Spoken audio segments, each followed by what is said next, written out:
So the four questions I want to talk about today are, one, what is a brand? What is a brand? And I've been asking people for over 20 years what a brand is, and I'll share with you what I've learned and see if that helps you, The second thing I want to talk about today is, who is your brand for? Who is your brand for? So we'll talk a little bit about the who. Who is the brand that your church, your ministry, your organization is really focused on? So who is your brand for?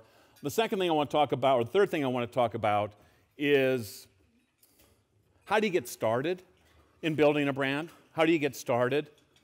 And then the fourth one is, what can you expect? What can you expect? So that's where I'm headed, and we'll just kind of launch into it. First of all, what is a brand? I'll tell you what it isn't, I think, especially for church leaders. A brand is not some kind of magic potion to save your church building. It is not some kind of magic spell that would allow your church to continue to exist. I don't want you to think of it that way. I don't want that to be your perspective. In fact, I think a brand is a way into a conversation that you know you should have, but struggle to have. One of the reasons we chose brand is the way we began our conversations in the marketplace with businesses is because we knew that people value that. We're working with, Americans and consumers, and when we would speak to leaders, I would ask them questions like, do you think having a strong brand is important? Kind of a setup question. And they would say, of course it's important, Mike. And then I would ask them, do you know how to create a strong brand? And they would look at me and they would shake their head and said, not really. And so I had that perfect intersection between something that's valuable and something that people don't understand. And in a crass way, I knew people will write checks for that. And so all I want to say is that brand is a way to get into a larger conversation. Now, I know that many of us grew up thinking of brands as the last thing you put on a product or service. It's the thing you paint on. It's the logo and the taglines and the colors. And I understand that's important, but I don't want to begin with that definition. What I found out is that as I worked with people over 20 years, asked them what brands were, they would give me hundreds of answers. And literally, I came to believe that every answer they gave me on what is a brand was true, because it was this amazingly versatile, mean whatever you want it to mean kind of term. And so I'm going to give you a working definition of brand. You don't have to buy into this, but this is my working definition of what a brand is. So here it is, very simple. A brand is what people remember when they remember you. A brand is what people remember when they remember you. That's important when you think through the implications of that statement. It means several things. Again, it means that a brand isn't what you say it is, just by yelling or projecting an image into the community or the marketplace. It isn't the frosting. A brand is the cake. You don't talk your way to a strong brand. You behave your way to a strong brand. Because what people remember is the experiences they have with us, the way they work with us. One of the most sobering truths that I share with business leaders and organizational leaders, and yes, I work with church leadership teams now, I tell them this: everyone gets the brand they deserve, not necessarily the one they want. We behave our way to a strong brand. It's a performance art. It's not a graphic art. And it's a matter of how we as congregations live. If we had more time, I would love to talk about this from a theological perspective with you, because we could talk about incarnational theology, and we could talk about how we project value by the way we live and how Christ did that. But we don't have a lot of that time, so I'm using a kind of a shorthand with you. We can go deeper some other time. But I want you to have that working definition. So, when I start working with church leadership teams, I begin with this definition. And then I mess with their minds. What are church leadership teams for if not to mess with their minds? It's entertainment for me. It's better than Netflix. And so I say these things. I say, imagine over the last 6 months, all the people who have come to your church, maybe a Sunday service, maybe some kind of ministry that you have in the community. It could be weekday, it doesn't have weekend, it could be all that. If they were all in this room right now and we asked them, what do you remember about our church? What would they say? And that leads to an amazing conversation. That leads to an amazing conversation. Because they end up admitting that the memories are not always good memories. The memories sometimes that we are creating are memories of indifference. No one talks to me, no one engages with me.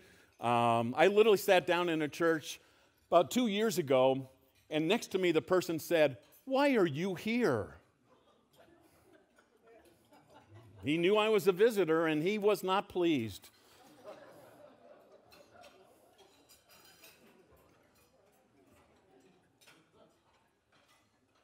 So what kind of memories is your congregation creating?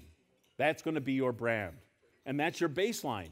It's where you start. Most of us have a default position where we create either hostile memories with people, we create indifferent memories with people, we create phony but not authentic, friendly but not authentic memories with people. I want to talk about how do you build a brand that takes a congregation of men and women who want to live out the Great Commission, who want to make disciples, who want to go into the world, as we learned last night. How do you take ownership of that and begin to actually live out your faith in your community and become famous for your love for Christ and how that's expressed in your daily lives? How do you do that? So, the first question, what is a brand? A brand is what people remember when they remember you. What kind of memories are you creating right now? Second question, who is your brand for? It turns out that because brands are about memories, we can't talk about people in the abstraction. We have to talk about very real people, the people that our churches are called to serve. And so one of the questions I like to ask church leadership teams is that, yes, I know the gospel is for all, but given your church, given its location, given where you're at, and the community that you're called to serve, who is your brand for? Some of you know that I've worked with congregations, and I asked them to give a name to their who they're called to serve. Heidi's church serves Bosco. They're in the fastest growing suburb of Iowa. Yes, we have fast-growing suburbs in Iowa, right next to the cornfields. They're easy to find. And Bosco stands for busy, overstressed consumer. And the O stands for who we have opportunities to serve for Christ. Bosco. And it's their shorthand. And it's full of young professionals and young families, and it's Bosco that they're after. They're after that person, and they're thinking, those are the people that we want to design ministry for and think about and pray over and imagine how we do things connecting with them. Another congregation I worked with recently is in more of an established neighborhood. Not the young professionals, but maybe the starter homes, things like that. And I asked them, who do you think your brand is for? Who do you want to make memories for? Who are you called to serve? Who's Jesus called you to serve? And they came up with M&Ms. Of course, I love the candy connection because, again, I'm deeply committed to eating. And the president of this congregation I said, what do you mean by M&Ms? And he said, as we worked on it and we thought about it and we walked through the workshop that you gave us, we think it's modern and messy people. M&Ms. And so now when you come to their church facility, you see little trays of M&Ms all through the building. And it's a visual, tasty reminder that Jesus has called us to serve the modern and the messy. One of the people on the council, as we were working through this whole problem of messy, and we talked about messy lives and what it was like, and what it's the reality of their neighborhood and the people near them, he said this: we don't do messy in here. We're very ordered. We have procedures and processes and historical hymnody, ways to do things and ways not to do things.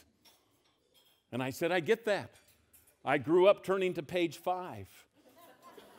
Some of you know what that means. And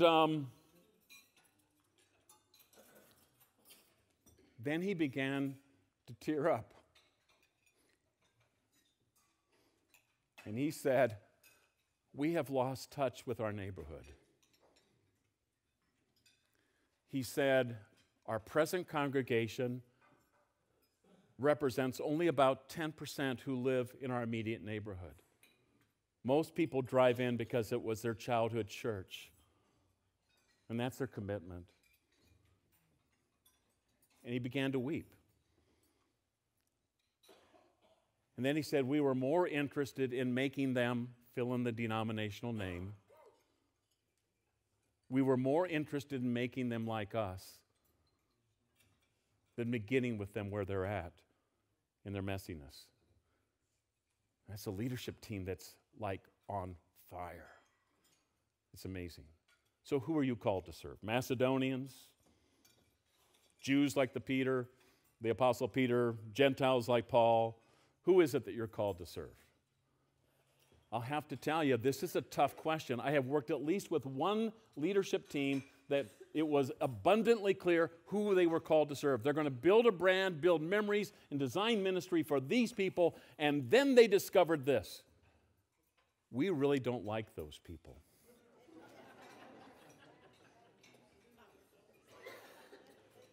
I said, what? Yeah. You know how you helped us figure out who we're, yeah. We started talking about that more and more here, and we realized we're really uncomfortable with those kinds of people here. I said, why? Well, lots of tattoos. They lived in a blue-collar, hipster area. Lots of, we're just not liking them people that much. I think that's a sober reality. I think it's true. The who question is not a safe question, it's a dangerous question. And it's an important question because you can't live a brand, you can't fulfill the commission that Christ has given us and not touch lives, right? The answer's not in the building. The answer's outside the building. You won't find it inside our structures. So, what is a brand? A brand is what people remember when they remember you. Who are you called to serve? Who is your brand for? It's those people that God has given you in your community that it's clear you could be great if you chose to. You could be great at building powerful memories that would display the beauty of Christ if you chose to. Third one, what's it like to get started? Okay, M&Ms. I'll talk about M&Ms. They figured out who this was last fall. They said, it's M&Ms, messy and modern, messy and modern, messy and modern. So I sat down with the president of their congregation and their pastor. I said, where do you want to start?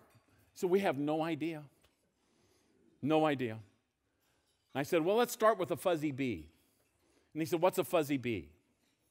Fuzzy bee is a destination that you kind of know where you're going, but you don't know where it is, really. In the business world, you have A, which is your current reality, and then you have B, your preferred destination, your future. And in the business world, what business people like, and maybe you are that kind of person, you love processes that take you from A to solid B. Step 1, step 2, step 3, step 4, no variation, no unpredictability, no ambiguity. We are here. God bless us all. Right? But when you're designing ministry, and Phil Hart, I'll give you a plug. If you can get to Phil's presentation towards the end of the day, that's great. He's going to talk about design. We have to start with fuzzy bees. And fuzzy bees is we just kind of know what it's going to look like, but we don't know what it's going to look like. And so I said, let's get an easy one. And so it was December by the time we got around to this, and they said, here's our fuzzy bee. We want to reimagine or redesign the arrival and departure experience for Christmas Eve services. That's a good one. That's a bite-sized one that we can handle. So we worked on this together. It was a blast. They got 16 people together. We had the church board, and then we had all the committee chair people. It was 16 people. And I said, I'll tell them what the fuzzy bee is, and in 120 minutes, we will go from A to a plan of action. And they laughed in my face. This would take months, they said. Maybe not this Christmas, maybe next Christmas. Because we'd have to get our committees together, and I said, no. So I taught them this little methodology. It's a variation on design thinking. We call it DEEP. The D stands for, this is an acronym, the D stands for discover everything you can. So we said, let's start with discovery. The first E stands for empathy. Let's empathetically imagine the experience of people coming to our church on Christmas Eve and departing. The second E stands for experiment and explore. Let's come up with some ideas. And the P stands for produce. Let's do this. And so in 120 minutes, I walked them through this process. And I said, tell me everything you know about what it's like. What are the facts on the ground when it means to come to our church on Christmas Eve? One guy said, you got to know our church or else you can't find it. I said, it's easy to find. I mean, it's right there on the street. No, you can't find the entrance because it's dark on Christmas Eve and no one can figure out which door to go in. And we like it that way. He didn't say that. And so I said, okay, that's a good fact. What else? People leave very quickly. They come and they leave because they're not accustomed to coming to church. What else do you know? It's cold. They bring their coats. They don't know where to hang their coats. We got all this data together, all this information. That was discovery, all right? Then we said E. The first E is empathy. So we walked into empathy and said, so let's imagine these people and what it's like. What's like to go to church maybe once or twice a year. You've got young children because these are starter homes, young families. How do we do this? What's happening here? What's just happened that day? They're hurrying from work and they're trying to get here. And they really climbed inside the experience and the mindset of the people they were trying to minister to. It was awesome to see. And I said, okay, great. And so they went through the empathy piece and they said, here's what we know about the facts on the ground. Here's the empathy. Here's the insight. This is the cultural anthropology. This is the ethnographic research. Only we were just regular committee chairs doing it. It was awesome. And then let's experiment and explore. What could we do? And then they came up with all kinds of things like, what if we moved the furniture out of the foyer, out of where people come in? What if we did that? Oh, I don't know, property committee. Yeah, making me a little nervous. He said, but we need more space for people to stay and talk and connect. And so, all right. Then someone said, what if we got a bunch of white lights and we hung them all around our entrance so people could see that was the entrance to the church? Yeah, we could do that. So they did that. And then someone said, what if we brought, now this is a church that decorates a bunch of Christmas trees, various generations and groups do this. It was their tradition. And he said, and we have all these Christmas trees in the fellowship hall, which is in the older part of the building. What if we brought some of them into the foyer, into the entrance hallway? What if we did that? Oh, yeah, no. We can't do that. That would be, no one's ever done that. And I said, well, yeah, but it's Christmas. And so they moved all the furniture out. They moved several of the Christmas trees there. And then I said, how do you want to make a memory when people leave? What do you want them to leave with? Well, they should just leave.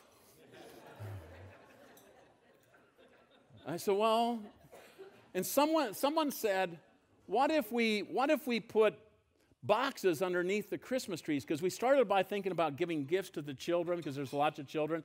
What if we did that? And they said, no, that's too hard. So they came up with this idea. What if we put boxes, and one box has a bunch of apples in it, and another box has a bunch of assorted nuts, and they were given as they walked out a bag, and they could fill their bag with all these goodies and that they could take home.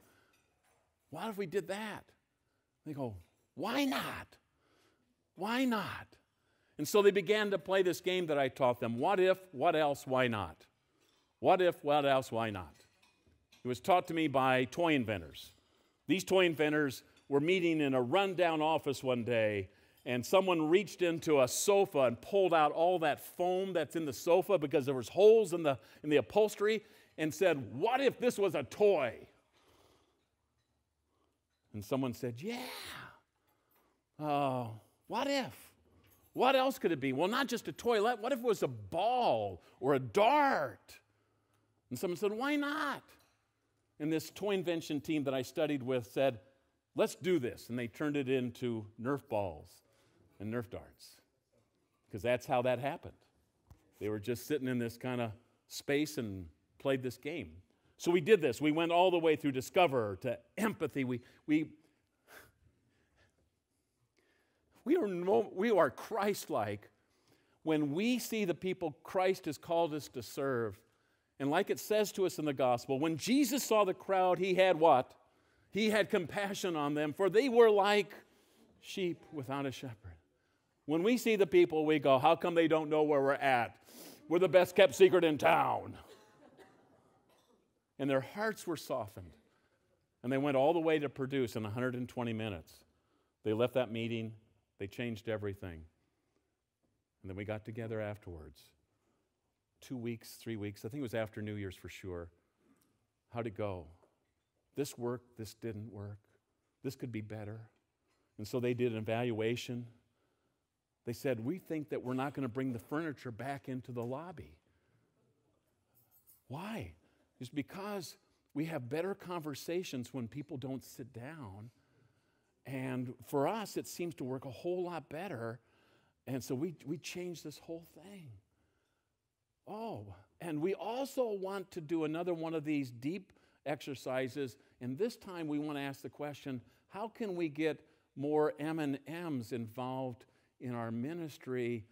We want to change Sunday services to some degree. We also want to see, is there a way that we can invite them to be part of our ministry throughout the week? And they're just going ape. I mean, they're crazy. And wow. So, what is a brand? A brand is what people remember when they remember you. Who is your brand for? You have to answer that. Ask the Lord of the church to tell you.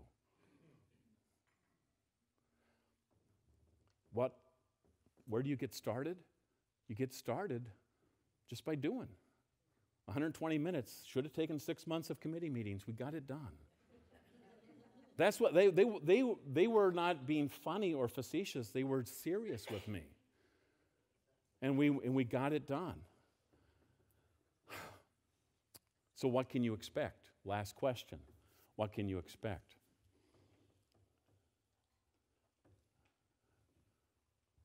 You can expect change. And I want you to know what it will feel like if you change. I'm going to ask you to do something that may be a little uncomfortable, but I don't care. What I want you to do is I want you to find a partner, just another person, And I want you to stand up, and I want you and your partner to face each other just a few feet from each other. We need to do this quickly. We need to do this quickly. So find a partner, stand up, face each other. If you're able to stand up, I understand that some may not.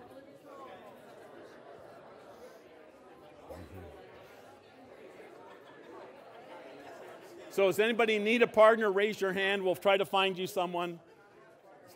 Someone over here needs a partner. All right. We got some over here. I love it when church people self-organize and they said it couldn't be done. All right. Now what I'm going to do is I'm going to give you several instructions. I want you to follow my instructions, and then we're going to debrief very quickly after these, okay? So this won't take very long, but here are the instructions. The first instruction is this: stand just a few feet away from each other, facing each other, and without saying a word, I want you to study each other's appearance. Without saying a word.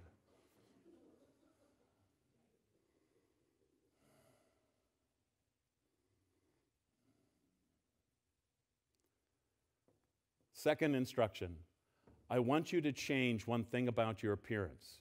You can take your glasses off, kick off a shoe, whatever you want to do. But I want you to change one thing about your appearance.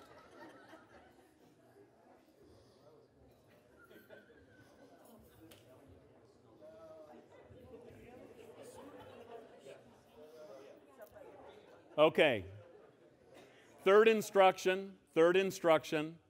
I want you now to change 5 things about your appearance. Change 5 things about your appearance. Go.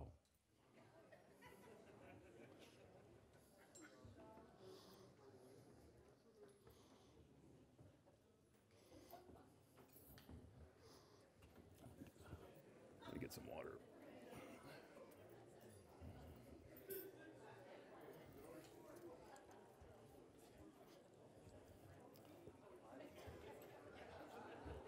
Okay. Some of you are enthusiastically embracing this in a way that slightly disturbing. Yes. Yeah, some of you have played poker this way. All right, last instruction. I want you to change 10 things about your appearance. Oh, sit down. Just go sit down. Go sit down.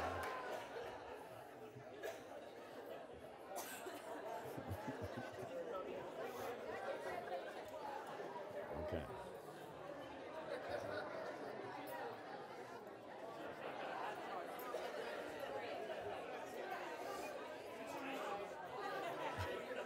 Okay.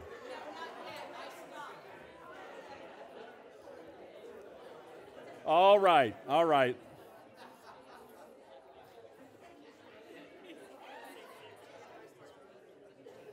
Let me give you 5 lessons on change. What can you expect if you begin to build a brand? If you figure out who the Lord of the church is calling you to serve and build a brand for? What can you expect when you start doing things where you actually design intentionally with teams, with an urgency and a bias for action? What can you expect? You can expect change. Let me give you 5 lessons on change. You're all leaders, and I think this is something you need to know. How did it feel when I had you quietly? Some of you couldn't do it quietly. But how did it feel when I had you quietly stand before each other and observe each other's appearance? Awkward, uncomfortable. All right? First lesson of change. It isn't change unless you feel uncomfortable and awkward. You're just pretending to change. I work with organizations that say, oh, we love change around here. And I mutter under my breath, self-deceived, delusional, clearly medicated. All right? All change feels uncomfortable. Now, let me tell you something else about being uncomfortable during change. Is anyone a golfer here? Any golfers in the room? Some of you golfers? Has anyone ever tried to change your grip or your swing? And what did you say to them? It just doesn't feel right. But maybe you went along with the change in the swing, right? And what happened to your score? It got worse because you're going through change, and then it got better. When we go through change, our performance sometimes goes down before it goes up. And that's the nature of the discomfort. But if you're really going to do change, help your congregation anticipate the fact that they will feel the discomfort. Doesn't mean we're not going to change. We are going to do this. But it means that we're going to have to acknowledge this. And we also acknowledge that at first it may not work really well. All right. Second lesson on change. When I asked you to change something about your appearance, how many of you took something off? Raise your hands. All right. Second lesson on change.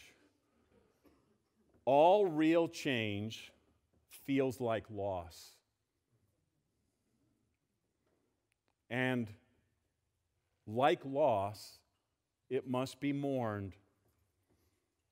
Doesn't mean that we stop changing, but that in our love for our congregations and the people that serve with us in the body of Christ, we understand their sense of loss. Get this. Even positive change feels like loss. Have you ever been that young couple or ever been around a young couple and you talk to them and you say, what's it like having your first baby at home? It's been, what, year and a half now. Oh, we love it. You know, we love Rachel. She's great. She's awesome. She's amazing. I says, really? Anything else? But there's times when my wife and I look at each other and we go, we miss the good old days when we could just pick up and go. And it was just us. Is it a positive change that this young baby came? Yes, it is, right? But there's a loss. There's a loss. Third lesson. How many of you were up for changing one thing about your appearance? Okay. How many of you were up for changing 5 things about your appearance? How many of you were up for changing 10 things about your appearance? True party animals over here. Okay. Third lesson about change. We're not all ready for change at the same rate. We don't bring the same readiness for change. Another reason why you ought to go to Phil's workshop, because he's going to talk a little bit about this unevenness.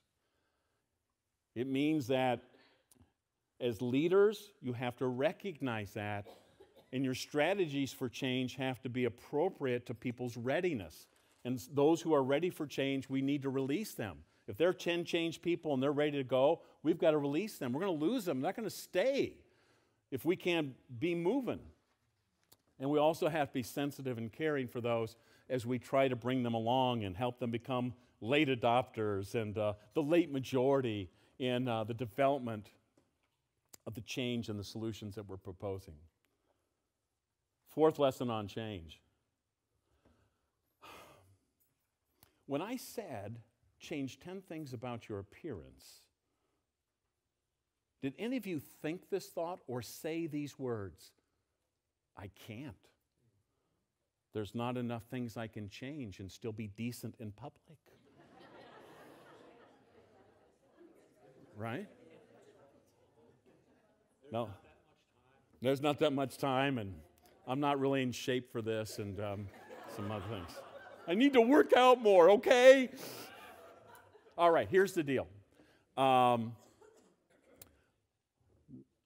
Whenever you go through change, it creates a crisis of resources. We don't have enough time. We don't have enough people. We don't have enough money. You're going to hear that as you go through change. But here's the real lesson. We know that people are going to say there's a crisis of resources. But when people go through change and feel the crisis of resources, They collapse in on themselves. They isolate. They put up walls. And their imaginations are damped down. Here's what I didn't say. I didn't say that this team of two couldn't reach out to another team of two and say, may I borrow your glasses? You can have mine. Here's my name tag. You can have mine. If you had been able to imagine the resources in the room, I could have said, change 25 things about yourself, and you would have said, easy. There's plenty of resources in the room. We can do it. You and I live not in an era of more resources. You and I live and minister in an era that requires of us resourcefulness. We got to get our creativity on. That's where we got to go. Or else we're going to collapse in on ourselves and die because we didn't have enough fill in the blank. Last lesson. How many of you, when I said you could sit down, some of you sighed a major moment of relief. Some of you said hallelujah, which I thought was over the top, but how many of you put everything back the way it was before you sat down? Raise your hands. Last lesson, leaders, church leaders, organizational leaders. Change is a journey that must be managed, or else you'll go back to the old ways. You'll do it for a moment, but it won't be sustained. And that's why you have to believe the Lord of the church is calling you. If you do this because the law tells you, we'll use a little Lutheranism here for a moment, a little ecumenical moment for some of us, you'll be crushed by it. You need the grace of the gospel to keep you strong enough to keep the change alive and sustained. You'll need that too. So, here's what I tried to do. Answer a few questions. What is a brand? Brand is what people remember when they remember us. The sobering truth is everyone gets the brand they deserve, not necessarily the one they want. Who is your brand for? It's for those whom Jesus has called you to serve and bring the gospel of life to. And it may not be that hard a question to answer, but it's going to be a harder question to fully embrace. It's your calling. What will it be like? Where will you start? Where will you start? You'll start wherever you want to start. My motto is start anywhere, go everywhere. But pick a fuzzy bee, a destination that's manageable and a start, and get going. You never know where that might lead to. And then finally, what's it feel like? What are you in for? You're in for change. And it's great. It'll be great because you'll be living the ministry. This isn't about saving your church, keeping the doors open. It's about following the Lord. And it will be great because He opens His hands and He satisfies the needs of Lutherans and Presbyterians and Episcopalians and disciples and UCC people. He'll do that. He'll do that. Why don't we just a moment of prayer, then I'll see if there's any questions you might have for me, okay?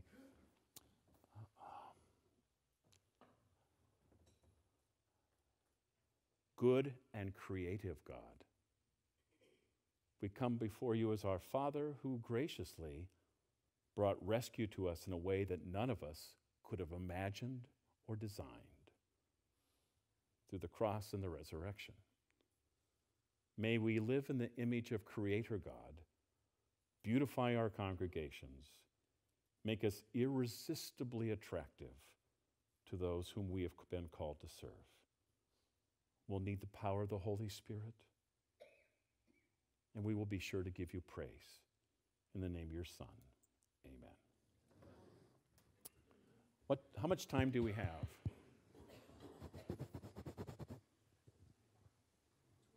About 20 minutes.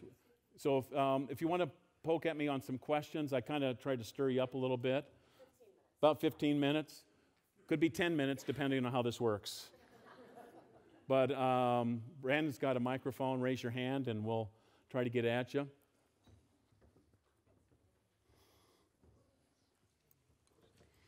Hi. Can you give me the definition for the acronym DEEP again? Okay. By the way, this is I want to give credit here. DEEP, I first encountered this at Mount Vernon Presbyterian School in Atlanta, Georgia. I know there's some people from Atlanta. Anybody from here?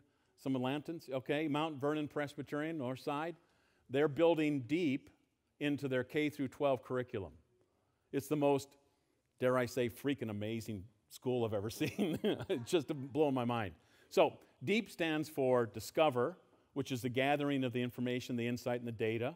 So if you're the analytical person who wants all the information, you'll love that Discover phase. The E stands for Empathy.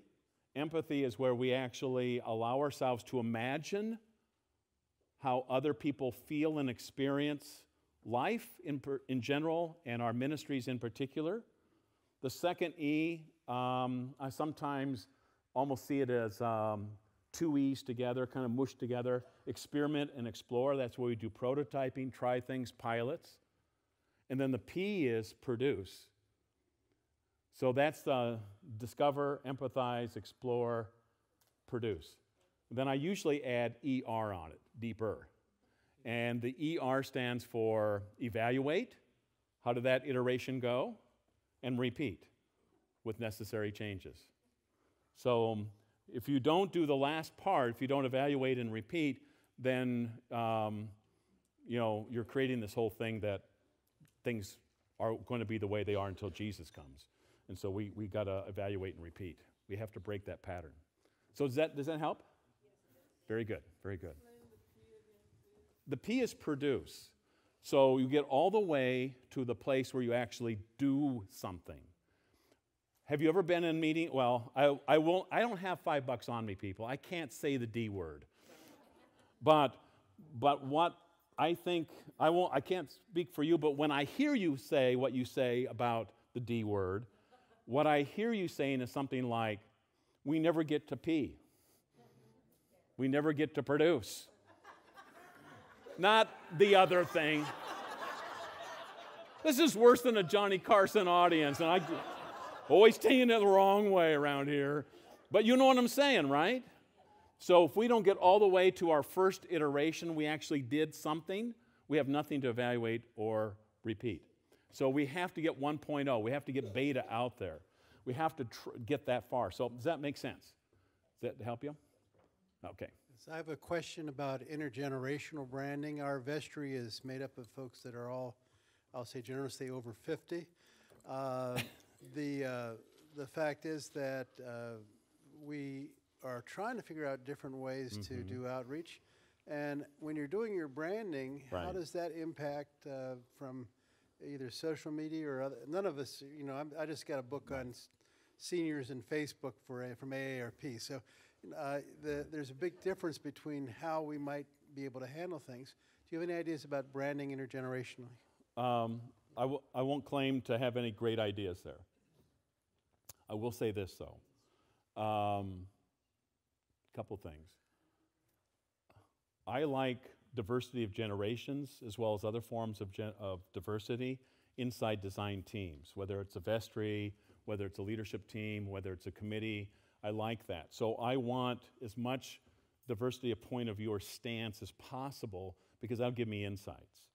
So making space for them to contribute. I have friends, for example, who do design projects for Target up in the Twin Cities. You know Target, the big store, retail store. And when they do design problems for them, they'll often bring in people onto the program, into the challenge that have nothing to do with Target stores. So they'll bring in, for example, a finished carpenter. Because the carpenter will look at the problem from a different point of view. If you bring in millennials, you bring in people who have a different point of view. They don't have to be on your leadership team. You're just trying to solve a problem. Invite them in, and if you know how to navigate the process deep, they'll have insight that will be awesome for you. And they'll also challenge your assumptions. You might think you know, but you don't. I'm working with a company right now that has around 500 employees. They added 200 employees last year, so it's a rapidly growing company, and they're almost all millennials. And here's what I found about millennials. If you give them a fuzzy bee that has value and meaning, they will, I want to figure this out too. They respond to the challenge of creative innovation. So, yeah, I think you're well on your way. Does that help? Okay. Any other questions? Yes, sir. Reiterate the questions about the toy. What if? Oh, what if? What else? Why not? So, if you stop at what if, you have that problem is that you fall in love with your ideas. Remember, was it Steinbeck or Faulkner? One of them said, kill your darlings. What he meant by that was he was trying to encourage writers was that don't fall in love with your ideas too quickly. One of our biggest problems is that we have alpha personalities inside leadership teams who have great ideas, and then we treat them as lone geniuses. And, or we're hoping that we'll read the next book where the lone genius is. So we have a lot of people who believe the Messiah is the next fill in the blank. They have shiny object syndrome, so they're always going after the next new thing. So what if, I'm preaching, I'm sorry. What else? Then now you're trying to get as many ideas as possible because it's not possible to know what are the good ideas, and usually no idea is in itself a solution, so it's only a partial idea at best. So we were trying to do that, and then why not? What would hold us back from this? Does anybody have really pragmatic people in your church leadership team? Okay. I'll give you a book to read, because I like, after saying a bad thing about books, I should say a good thing about them. Peter Block's book, The Answer to How is Yes, is a really good one, because it's not wrong to be pragmatic. I love pragmatic people. I'm not one of them, but I really, really, really, really love them, and I celebrate their gifts to the team. Pragmatic questions are not bad questions. They just come in the wrong order. So when you come up with a new idea, the pragmatist starts with questions like, well, how long will this take? How much will this cost? Where else has this worked? It's not worked anywhere. It's innovation. No one's doing that. Are those good questions? Those are good questions. But Block in his book is going to say, the first question you have to ask yourself is, what is the yes? What is the thing we must do?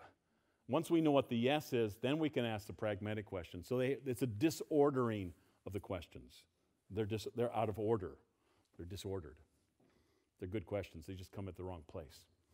Any other things? Have I really befuddled you? I had a seminary professor who said, you're not ready to learn until you're sufficiently confused. And so I hope I have made you ready to be brilliant. Anyhow, thank you very much. Good to be with you today.